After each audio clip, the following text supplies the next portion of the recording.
With only a week until baseball season starts, thank goodness, there's going to be new baseball to analyze soon. It's a good thing, too, because my goodness, I'm tired of variously prognosticating doom and patience for the 2019 Cardinals. This isn't a knock on anyone else, to be clear, I just mean that this offseason has gone on so long I've written both sides of the argument to fill time. Spring training hasn't been much help either. Yeah, the Cardinals have been terrible in the spring, but it's pretty much meaningless. Maybe there are some underlying issues, but for the most part it's just concern trolling. Cardinals fans are thin-skinned after a few years in the wilderness, so the easiest way to get clicks is with a liberal soupçon of doom.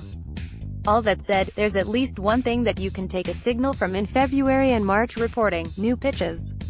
Derek Gould wrote about 9 new pitches that Cardinals are developing, and in the interest of somewhat equal time I'll give a quick review of each before landing on the most interesting new pitch of the spring, one that isn't even in his article. Miles Mikolas' new changeup. I have to say, I don't really get the need for it given that he already has a splitter. Mikolas seems like he's generally in that camp as well. It's a great pitch if you have a good one. Sounds like a tactful way of saying that he doesn't have a good one. I think this one will probably stay on the shelf. Jordan Hicks' 4-seam fastball. This is kind of cheating, because Hicks was already mixing it in a little in 2018. As the article notes, he used it 6% of the time in 2018, and that seems pretty reasonable to me. It's a nice pitch to play off of his sinker, and I'm a huge fan of his working on it in the spring if it's going to make it more of a pitch he can turn to with 2 strikes. Hicks' strikeout machine is one of my ongoing Cardinals flames. I really do think there's a good chance he's the next Craig Kimbrell or Aroldis Chapman, and adding some riding fastballs to the mix is a great way to do that. More on this one later. Dakota Hudson's changeup. I hope this is real. Hudson's pitch mix, sinkers and cutters with a splash of sliders, is just crying out for a changeup, as he needs something to complement his sinker against lefties. I'm extremely optimistic about Hudson's future in the rotation, because his sinker is the kind of pitch that can make a star, so anything that helps it play up is very exciting in my book. Adam Wainwright's power sinker. I don't know, man. It's a sinker that slides. It's opposite break to a slider, but at that point it's kind of a changeup. I think this might have just been a way to shoehorn Wainwright into the article. Next, Daniel Ponce de Leon's curveball. As Ponce de Leon mentioned, this is more of a rediscovered pitch than a new one, but it fits his fastball, changeup strengths well. He's down in AAA to start the season, so seems like as good of a time as any to work on it. 2 thumbs up. Alex Reyes slider. This one is intriguing. He hasn't really thrown any sliders in the majors, so our video of it is limited to this spring training, and it looks filthy. That said, I can totally believe Reyes having a great slider, as he has tremendous command of his curve. Early results look good, and it seems like it fits what he's already doing quite well. Chasen Shreve's slider. Anything to get him to throw less fastballs is cool with me. Also, he was already throwing 15% sliders on the Cardinals last year. This one is a reach. Mike Mayer's curveball. This pitch probably merits a deeper dive when we get a little more pitch-level data on it this year. Mayers does seem like he'd benefit from a curve because the 4-seam, curve, slider combination plays really well as a trio. Mayers has always had a good fastball and a middling to bad slider, so keep an eye on this early in the season as a potential player-changing pitch. Austin Gomer's slider. I almost wanted to write an article about this. Gomer's curveball is so extreme in its vertical plane that it demonstrates basically no platoon split. On one hand, that's pretty awesome. A pitch like that can turn a pitcher from a reliever to a starter very easily. On the other hand, there's an obvious downside: it's not as good for getting same-handed batters out.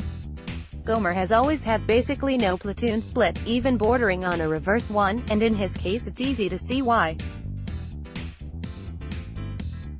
The way that other lefties will add a changeup to get right-handers out and totally remake their platoon splits, Gomer adding a pitch that lefties can't hit could totally change his outlook.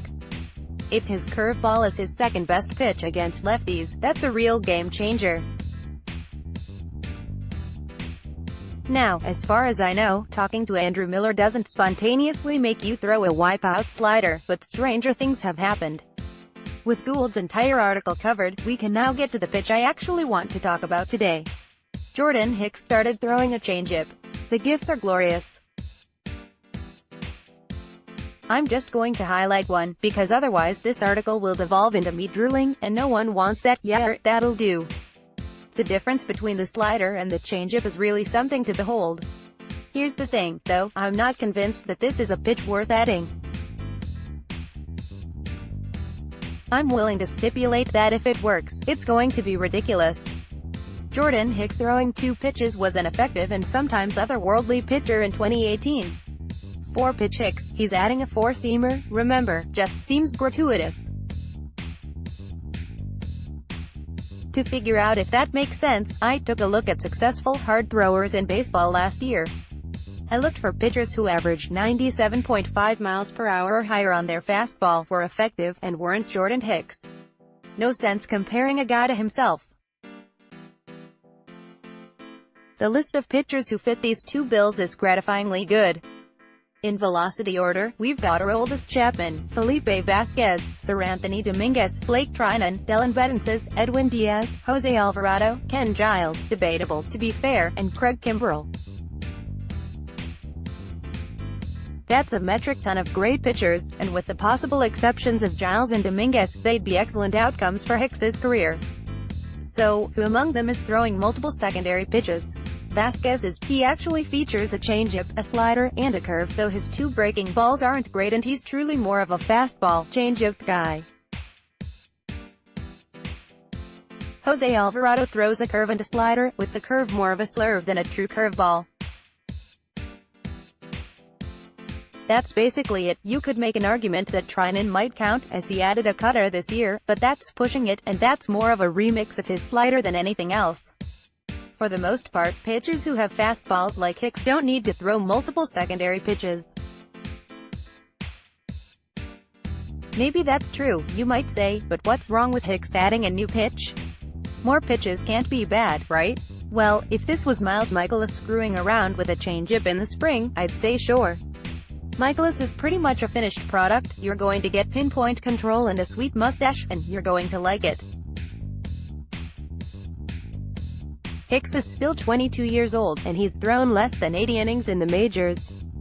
He walked 13.3% of the batters he faced last year. His slider was at times unhittable and at times unusable, as he struggled to get it over the plate. At the end of the day, a Jordan Hicks changeup is a luxury he simply doesn't need right now. Would a Hicks changeup be nice? Absolutely. A more consistent Hicks slider, though, and he's basically Aroldis Chapman right now. I'd like one of those, please. Come back next year when Hicks is walking 8% of the batters he faces and striking out 30%, and we can talk about a changeup. Until then, more location and more four-seamers, please.